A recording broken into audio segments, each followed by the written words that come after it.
down by where they say the Nile has its source. Well, essentially, that may be where they touched down.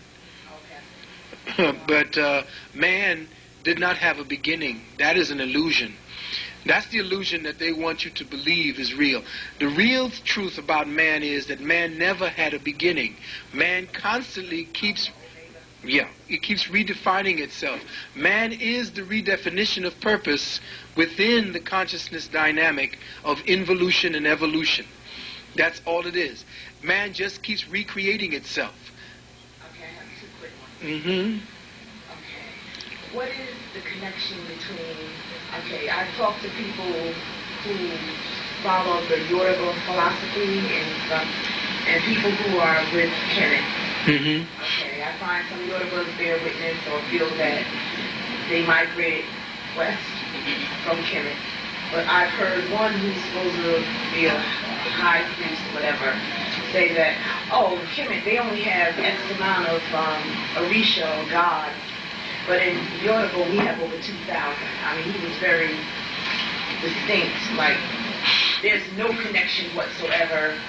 And they believe in their, I don't like to call it mythology, but I'll call that, for lack of a better term, that they came down to earth by way of a chain. Okay? And that's where it all began, there at Spa. Okay? I'm kind of like in a cross-up. I'm saying, they said, well, our history goes like 8,000 years. Kemet is only 5,000. Okay, that's enough. First of all, the chain that they're talking about is the DNA helix. We all came from that chain. The DNA helix. The helix. That's the chain of life. At this time, when people start bragging and believing that they were the first, it's all bullshit. We got to definitely be suspect of anybody who keeps talking about how great they were, 2,000 Orishas. I could give less of a royal shit, not to be so disrespectful. I don't care. I'll tell you the truth. I know that there is a divinity within us that expresses itself multifariously. I know that divinity is real because I am here deciphering with you. I am here with you interfacing, and I know that you are divinity. And I know that you are Orisha. I know that you are Neteru. I know that you are Nibiru. I know that you are everything that we perceive outside of ourselves. We are that. Now, not to be disrespectful for anybody practicing anything, but if you're practicing at anything, you still ain't got it right. That's one. Number two, if you feel that you have to worship anything outside of yourself rather than just give respect, then there's something wrong. That's part of the illusion. That's part of the paradigm. When you become initiated, you are, your Orisha is put into your head. You become that. I give respect to that feeling and that be belief. But there is a dynamic beyond that. That whatever it is that they're putting onto you is ceremonially only ceremonious. Nothing can be put on you. Whatever you are is based upon involution. You evolve from the involutionary seed that is placed upon you based on your experiences. There is no such thing as anyone giving you spirit. That's like anybody giving you a cure. There's no cure to any damn thing. There is only healing that is done by divine intelligence. There are many ways for you to interface and play with the dynamics that they call Orisha, with the dynamics they call Neteru, with the dynamics that they call angels. These are interfacing patterns of light and how they, through their own interfacing with the prism of life, gives you the specific color of your awareness and thus the names that you give to these things. That's all it is, sister. And until we free ourselves of the bondage of belief structures, that's what keeps us in this paradigm of idiocy. We will always be here doing it. Yeah. The last where the white man came from? Oh, there are many dynamics. Really, right now, I don't care because he's here. You know, you don't wonder where the cancer came from. You don't wonder where your problem came from. You want to know how to solve it. Really, the dynamics is there is no creation beyond the fact that there is degeneration. That he himself studied himself and wondered why he was so different from everything and everybody on the planet, because everything on the planet that was alive had pigmentation. He did not know why he did not have pigmentation. He deifies all animals that are white. Our ancestral peoples, the so-called natives, our indigenous peoples, used to use the white buffalo as a sign. The white buffalo simply meant that there was a change in the order. The consciousness dynamic was changing. It meant that there was the death of a paradigm. Anything that is white signifies death. It believes it is the beginning. Any death is a beginning. It is not an end. So the signal of the white buffalo was a beginning. It was the signal of a time to come. Anything white shows you that that strain is degenerating and dying.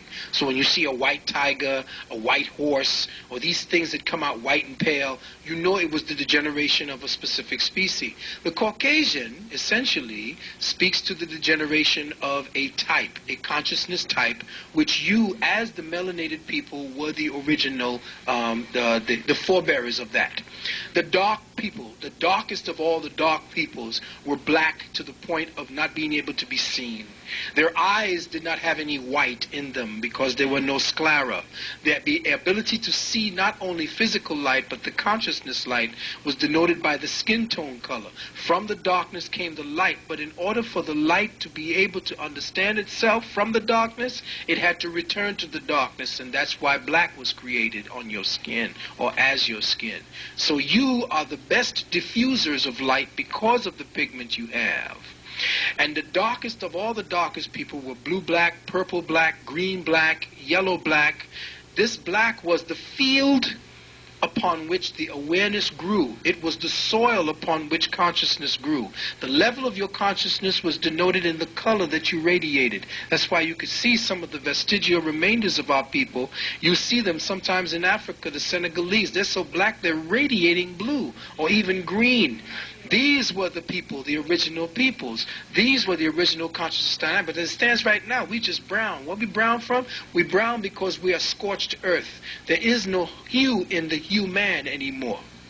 The hue was what gave off the color consciousness dynamic, which connected us to those light codes that we have. Right now, we're just barren earth. There is no consciousness growing on this soil because there is no hue on the color tone. There are no tones. You understand? So right now, even though we have vestigial remainders of the color, which is fantastic, we still have the earth that can be terraformed with consciousness. You don't have the hue anymore. You have to terraform this earth, this thing. You have to change the dynamics of this earth. Change the agreement you have to function in this particular earth so that you can turn the hue that once glowed. Those are the original ones. That's the hue and the human. That's right.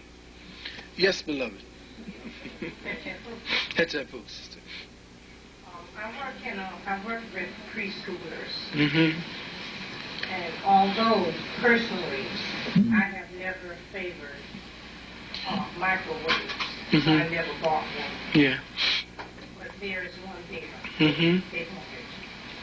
And I would like to know the effects that microwaves have on our bodies.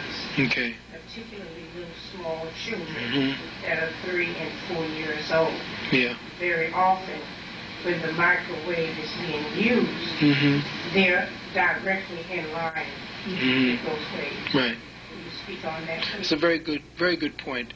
I confess to be a user of microwaves at times, but I know that I have a energy dynamic that can help to put it back into check.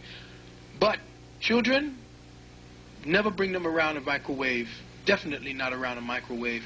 A microwave kind of destroys food from the inside. It essentially heats from the inside. Any kind of heating is a destroying mechanism. Okay? So, all of us guilty of that in heating our food. Doesn't matter whether you heat it from the outside in or the inside out. You destroy it. The microwave uses short waves. And short waves are most destructive. They heat the fastest because they come like that. Instead of going through it, they They bombard. And what they do is when they reach to the center of it, it explodes from the inside. The microwaves explode when they hit. The idea is that's why it's spinning like that. It's hitting from all sides, and it's exploding at the center where the molecular structures are. So that's why it heats from the inside. Sometimes you can feel the top, it's cool, but if you reach the bottom or anything, it's hot as heck hell. Well, it's exploding from the inside. So it's a way of reversing destruction. You know, it's instead of heating from the outside in, it destroys from the inside.